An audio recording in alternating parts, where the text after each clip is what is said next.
행복은 찾아오는 것이 아니라 매일 조금씩 길러지는 것이다. 정약용은 유배지 강진에서 이렇게 깨달았다. 오늘은 행복을 습관으로 만드는 법에 대해 알아보자. 많은 사람들이 행복을 멀리서 찾는다. 복권에 당첨되면, 자식이 성공하면, 건강이 회복되면 그때 행복할 거라고 생각한다. 하지만 정약용은 말했다. 마음이 바르면 복이 따르고 마음이 어지러우면 화가 따른다. 행복은 외부의 조건이 아니라 마음의 상태라는 뜻이다. 서울 은평구에 사는 김철수 할아버지 75세의 이야기를 들어보자. 은퇴 후 5년간 그는 매일 우울했다. 이제 내 인생은 끝났어. 할 일도 없고 사람들도 안 찾고 아침에 눈을 뜨면 한숨부터 나왔다. TV만 보다가 잠들고 며느리 얼굴 보기도 미안했다. 그러던 어느 날 동네 경로당에서 만난 한 노인이 그에게 말했다. 김 형님, 아침마다 감사한 거 3가지만 찾아보세요. 뭐라도 좋으니까요. 처음에는 허무맹랑하게 들렸다. 감사할 게 뭐가 있나? 하지만 시도해봤다. 첫날, 숨 쉴 수 있어 감사하다. 아침밥을 먹을 수 있어 감사하다. 따뜻한 방에서 잘 수 있어 감사하다. 말로만 중얼거렸는데 신기하게도 기분이 조금 나아졌다. 그게 습관이 되자 세상이 달라 보이기 시작했다. 창밖에 햇살이 예뻐 보이고 손주가 전화하면 목소리만 들어도 행복했다. 6개월 후 그는 완전히 다른 사람이 되어 있었다. 아침에 산책을 나가고 경로당에서 친구들과 바둑을 두고 자원봉사도 시작했다. 행복은 조건이 아니라 선택이더라고요라고 그는 말했다. 정약용도 비슷한 경험을 했다. 1801년 40세에 유배형을 받고 강진으로 쫓겨났을 때 그의 처지는 비참했다. 서울의 큰 집도 높은 벼슬도 명예도 모두 잃었다. 가족과도 떨어져야 했다. 보통 사람이었다면 절망에 빠져 하루하루를 비관하며 살았을 것이다. 하지만 정약용은 달랐다. 그는 매일 아침 창문을 열며 이렇게 중얼거렸다고 한다. 오늘도 살아있구나. 책을 읽을 수 있고 글을 쓸 수 있다. 이것만으로도 감사하다. 그는 유배지에서 오히려 가장 생산적인 시간을 보냈다. 목민심서, 경세유표, 흠음신서 같은 불멸의 저작들이 모두 이 시기에 나왔다. 만약 그가 자신의 처지를 한탄하며 시간을 보냈다면 어땠을까? 역사에 남은 업적은 없었을 것이다. 행복은 결과가 아니라 태도다. 어떤 상황에서도 마음가짐을 선택할 수 있다는 것. 그것이 정약용이 우리에게 가르쳐준 첫 번째 지혜다. 행복은 하늘이 주는 비가 아니라 내가 길러낸 씨앗이다. 씨앗은 하루아침에 나무가 되지 않는다. 매일 물을 주고 햇빛을 쬐게 하고 잡초를 뽑아줘야 한다. 행복도 마찬가지다. 매일매일 작은 습관들을 쌓아가야 한다. 그 첫 번째가 바로 아침의 생각이다. 눈을 뜨자마자 무엇을 생각하는가? 또 하루가 시작됐네. 귀찮아라고 생각하는가? 아니면 오늘도 새로운 하루가 왔네. 감사해라고 생각하는가? 이 작은 차이가 하루 전체의 기분을 좌우한다. 제주도에 사는 강민호 할아버지 80세는 매일 아침 5시에 일어난다. 일어나자마자 창문을 열고 바다를 본다. 오늘 바다는 어떤 색깔일까? 궁금해하며 커튼을 젖힌다. 파란 날도 있고 잔잔한 날도 있고 거친 날도 있다. 하지만 어떤 날이든 그는 감사한다. 바다를 볼 수 있다는 것 자체가 축복이지. 그의 아내도 함께 창가에 선다. 두 사람은 말없이 5분간 바다를 바라본다. 그게 그들만의 아침 의식이다. 이런 의식이 하루를 시작하는 톤을 만든다. 아침을 감사로 시작하면 하루 종일 그 기분이 이어진다. 작은 일에도 기쁨을 느끼고 짜증날 일도 너그럽게 넘어가게 된다. 반대로 아침을 불평으로 시작하면 하루 종일 모든 게 마음에 안 든다. 날씨도 나쁘고 밥맛도 없고 사람들도 짜증난다. 아침 5분이 하루 24시간을 지배하는 것이다. 정약용은 몸가짐은 마음가짐의 거울이다라고 했다. 내면의 어지러움은 곧 행동의 흐트러짐으로 나타난다는 뜻이다.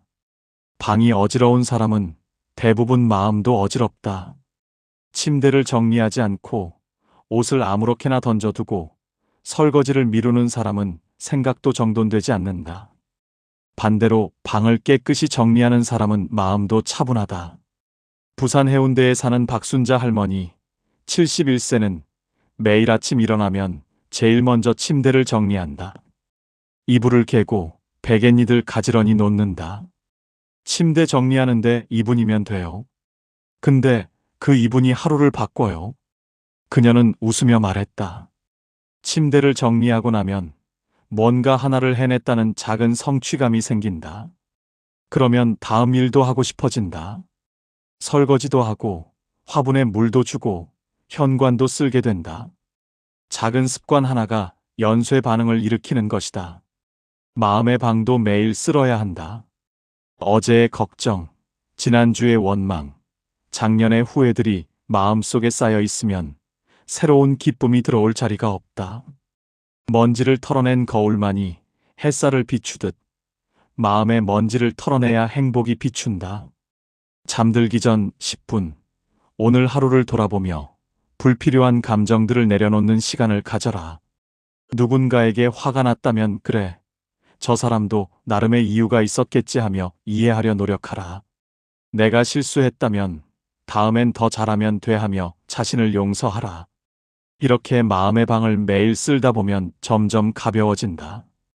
정약용이 유배지에서 18년을 버틸 수 있었던 것도 이런 마음의 정리 덕분이었다. 그는 매일 밤 하루를 정리했다. 오늘 읽은 책, 오늘 쓴 글, 오늘 만난 사람들을 떠올리며 감사했다. 그리고 내일 할 일을 계획했다. 이런 습관이 18년을 견디게 한 힘이었다. 그는 제자 황상에게 보낸 편지에서 이렇게 썼다. 하루를 마감할 때 오늘 내가 한 일들을 돌아보면 아무리 작은 일이라도 의미가 있음을 깨닫게 된다. 그러면 내일을 기다리는 마음이 생긴다. 행복한 사람은 기다림을 안다. 정약용은 18년 동안 풀려날 날을 기다렸다. 하지만 그는 기다리며 허송세월하지 않았다. 오히려 그 시간을 가장 생산적으로 활용했다. 그는 목민심서를 쓰며 이상적인 지방 행정의 모델을 제시했고 경세유표를 통해 나라를 개혁할 방안을 연구했다. 만약 그가 언제 풀려나나, 언제 서울로 돌아가나만 생각하며 조급해했다면 어땠을까? 아마 우울증에 빠져 아무것도 하지 못했을 것이다. 나무는 뿌리를 내릴 때는 보이지 않지만 그때 가장 열심히 자란다. 땅속 깊이 뿌리를 뻗으며 양분을 모으고 줄기를 단단하게 만든다. 그래야 나중에 큰 나무가 될 수 있다. 사람의 인생도 마찬가지다. 빨리 결과를 보려고 조급해하면 뿌리가 약하다. 천천히 기다리며 내공을 쌓는 사람이 결국 큰 성취를 이룬다.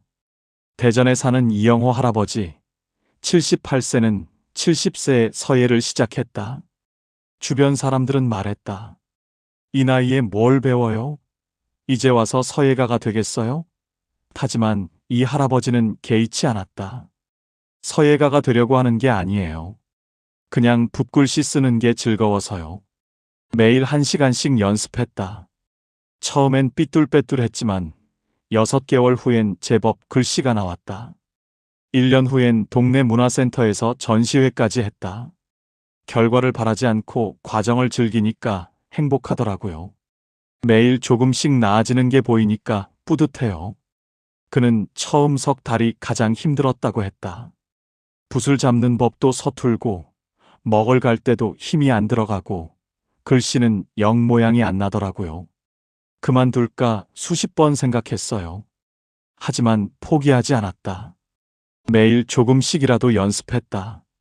그러다 보니 어느 순간 손에 익었다. 붓이 손의 연장처럼 느껴졌다. 4개월째 되던 날 처음으로 내가 쓴 글씨가 마음에 들었어요. 효자 하나였는데 그게 그렇게 예뻐 보이더라고요. 그 순간 알았어요. 기다림의 가치를요. 행복은 조급함이 아니라 인내의 결과다. 빨리 행복해지려고 하지 마라. 천천히 매일매일 작은 행복들을 쌓아가라. 그러면 어느 순간 당신은 행복한 사람이 되어 있을 것이다. 하지만 행복을 가장 많이 빼앗는 도둑이 있다. 바로 비교다. 정약용은 말했다. 사람마다 타고난 바탕이 다르다. 남의 장점을 부러워 말라. 우리는 끊임없이 비교한다. 옆집은 더 크고, 친구 자식은 더 성공했고, 동창은 더 건강하다. SNS를 보면 더 심해진다.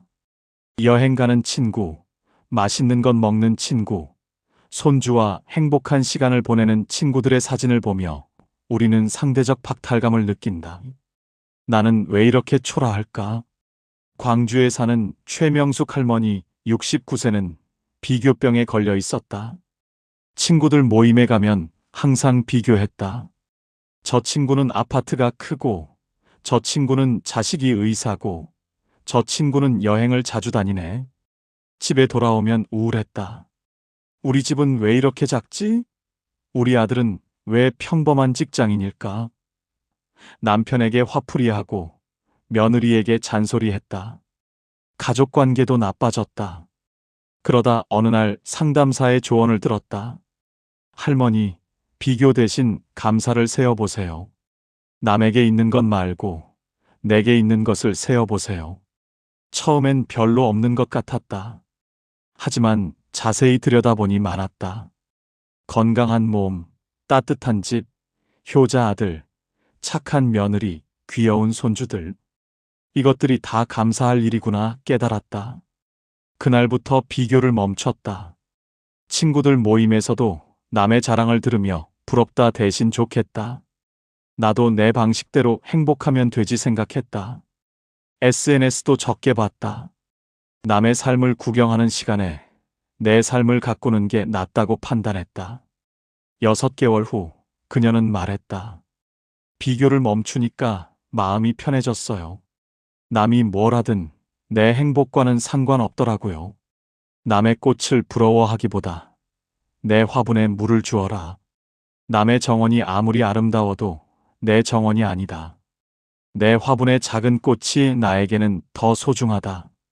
비교는 끝이 없다. 누군가보다 나으면 또 다른 누군가와 비교하게 된다. 이 악순환을 끊는 방법은 하나다. 비교를 멈추는 것이다. 하루에 한 번 비교 대신 감사를 선택하라. 친구가 여행 사진을 올렸을 때 부럽다 대신 나도 오늘 집에서 편안한 시간을 보냈으니 감사하다고 생각하라. 조카가 승진했다는 소식을 들었을 때 우리 아들은 왜 안 되나 대신 조카도 잘 됐고 우리 아들도 나름대로 열심히 살고 있으니 다행이다라고 생각하라. 이런 작은 선택들이 쌓여 마음의 평화를 만든다. 정약용은 말은 마음의 소리다라고 했다. 우리가 하는 말은 단순한 표현이 아니라 마음의 방향을 결정한다. 힘들다고 계속 말하면 정말 힘들어진다. 괜찮다고 말하면 정말 괜찮아진다.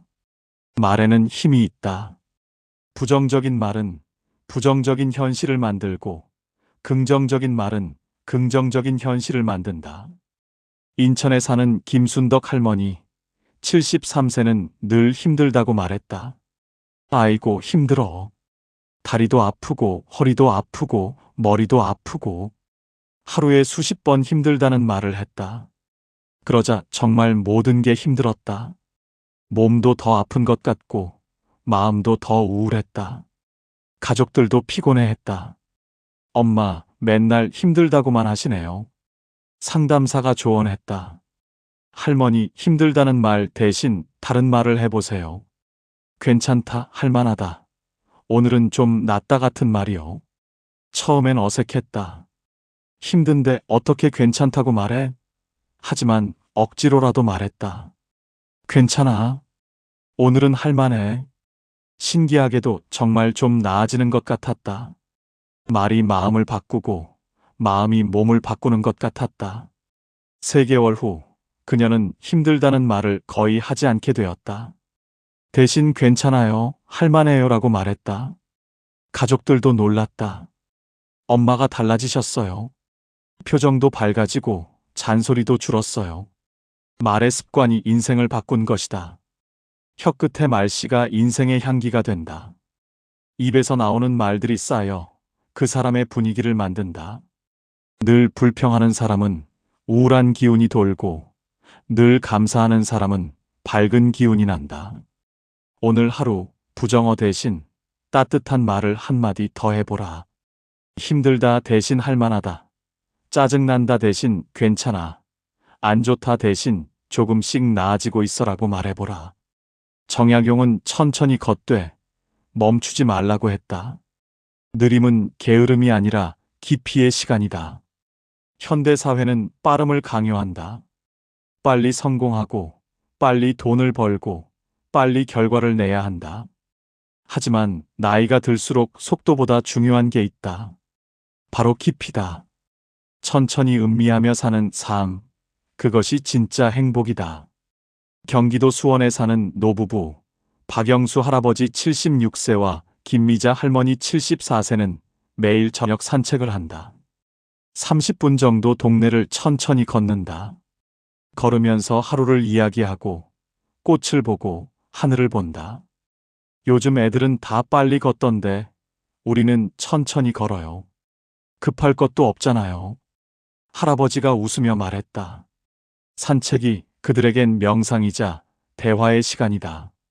차는 식어야 향이 나고, 삶은 천천히 살아야 맛이 난다. 뜨거울 때는 맛을 제대로 알 수 없다.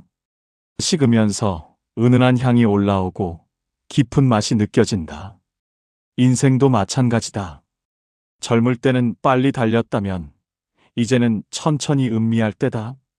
하루하루를 대충 넘기지 말고 깊이 느끼며 살라. 하루 10분 멈춤의 시간을 가져라. 아무것도 하지 않는 시간이다. TV도 끄고 휴대폰도 내려놓고 그냥 가만히 앉아 있는 시간이다. 처음엔 불편할 것이다. 뭔가 해야 할 것 같고 시간이 아까운 것 같다. 하지만 익숙해지면 이 시간이 가장 소중해진다. 마음이 차분해지고 생각이 정리되고 평화가 찾아온다. 정약용의 유배 시절을 다시 보자. 그에게 가장 불행했던 시기가 사상적으로는 황금기였다. 만약 그가 계속 서울에서 바쁘게 관직 생활을 했다면 어땠을까? 아마 목민심서 같은 대작을 쓸 시간도 마음의 여유도 없었을 것이다. 유배라는 강제적 멈춤이 오히려 그를 깊이 사색하게 만들었고, 그 사색이 불멸의 저작을 낳았다. 불행은 마음을 단련시키는 스승이다. 진흙탕 속에서 연꽃이 피듯 시련 속에서 지혜가 자란다. 고통이 없는 삶은 없다. 누구나 아프고 힘들고 외롭다. 하지만 그 고통을 어떻게 받아들이느냐가 인생을 결정한다. 고통을 원망하며 살 것인가, 아니면 고통을 통해 배우며 살 것인가? 울산에 사는 정미숙 할머니 68세는 5년 전 남편을 잃었다. 40년을 함께 산 반려자가 하루아침에 떠났다. 처음 1년은 정말 힘들었다. 어떻게 살아야 할지 모르겠더라고요. 매일 울기만 했어요. 하지만 시간이 지나면서 깨달았다. 남편이 떠나면서 내게 준 선물이 있었어요. 혼자 설 수 있는 힘이요. 남편에게 의지하며 살던 그녀가 이제는 스스로 모든 걸 결정하고 해결한다. 처음엔 두려웠지만 이제는 자신감이 생겼어요. 나도 할 수 있다는 걸 알았어요. 지금의 고통은 당신에게 무엇을 가르치고 있는가? 혹시 느려지라는 신호는 아닐까? 혹시 방향을 바꾸라는 암시는 아닐까? 혹시 소중한 것을 다시 보라는 메시지는 아닐까? 고통을 통해서만 배울 수 있는 것들이 있다. 건강을 잃어봐야 건강의 소중함을 알고, 사랑하는 사람을 잃어봐야 관계의 의미를 안다. 정약용은 제자들과의 편지 속에서도 끊임없이 교감을 나눴다. 멀리 떨어져 있어도 마음은 가까웠다. 편지 한 통 한 통에 진심을 담았다. 내가 잘 지내고 있다니 나도 마음이 편하다. 건강 잘 챙기거라. 제자들도 스승을 잊지 않고 안부를 물었다. 이런 진심 어린 교감이 18년의 유배를 견디게 한 힘이었다. 관계는 행복의 온도다. 따뜻한 관계가 많으면 삶도 따뜻하고 차가운 관계만 있으면 삶도 차갑다. 서울 강북구에 사는 한영자 할머니 72세는 혼자 살았다. 남편은 5년 전 세상을 떠났고 자식들은 바빠서 자주 못 왔다. 외로웠다. 하루 종일 말 한마디 안 하는 날도 많았다. 우울증이 찾아왔다. 상담사가 조언했다. 할머니, 하루에 한 통씩 전화해 보세요. 자식들한테, 친구한테, 누구한테든 먼저 연락해 보세요. 처음엔 부담스러웠다. 바쁜데 내가 전화하면 귀찮아하지 않을까? 하지만 용기 내서 전화했다. 얘야, 뭐하니? 엄마가 그냥 목소리 듣고 싶어서. 딸이 반가워했다. 엄마, 전화 주셔서 좋아요. 저도 엄마 생각하고 있었어요. 그 뒤로 매일 한 통씩 전화했다. 딸한테, 아들한테, 친구한테. 짧은 통화였지만 마음이 따뜻해졌다. 3개월 후 우울증이 많이 좋아졌다. 사람의 말 한마디가 겨울의 햇살이 되더라고요. 외로움이 사라졌어요. 사랑하는 사람에게 먼저 연락하라. 기다리지 말고 먼저 다가가라. 나는 늙었으니까 자식들이 찾아와야지라고 생각하지 마라. 나이는 핑계가 될 수 없다. 사랑을 표현하는데 나이가 무슨 상관인가? 먼저 사랑하는 사람이 더 행복하다.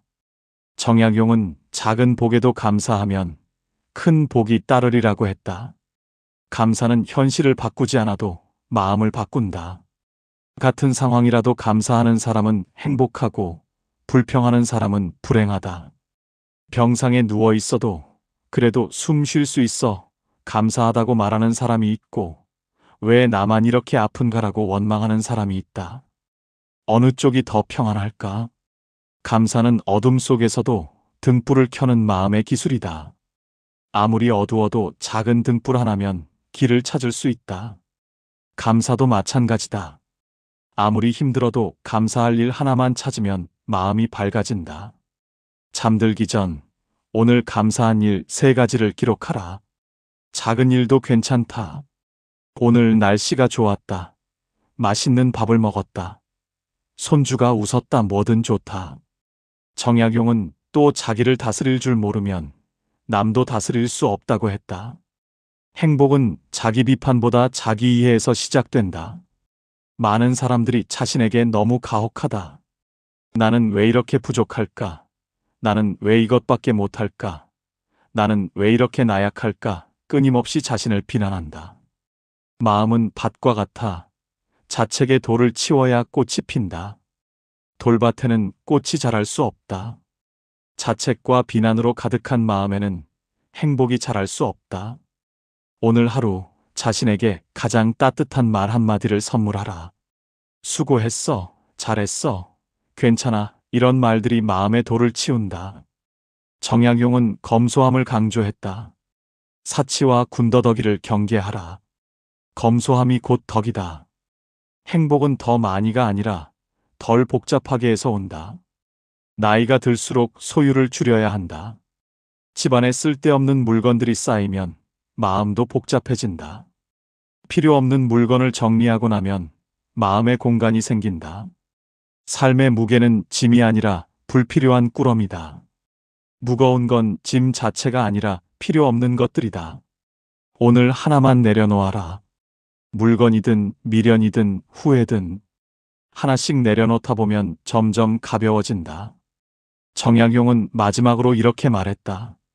과거는 흘러가고 미래는 아직 오지 않았다. 오직 오늘이 있을 뿐이다. 행복은 미래의 약속이 아니라 현재의 선택이다. 나중에 행복할 거야가 아니라 지금 행복해야 한다. 손주와 함께 차를 마시는 이 순간, 햇살을 느끼는 이 순간, 따뜻한 밥을 먹는 이 순간이 바로 행복이다.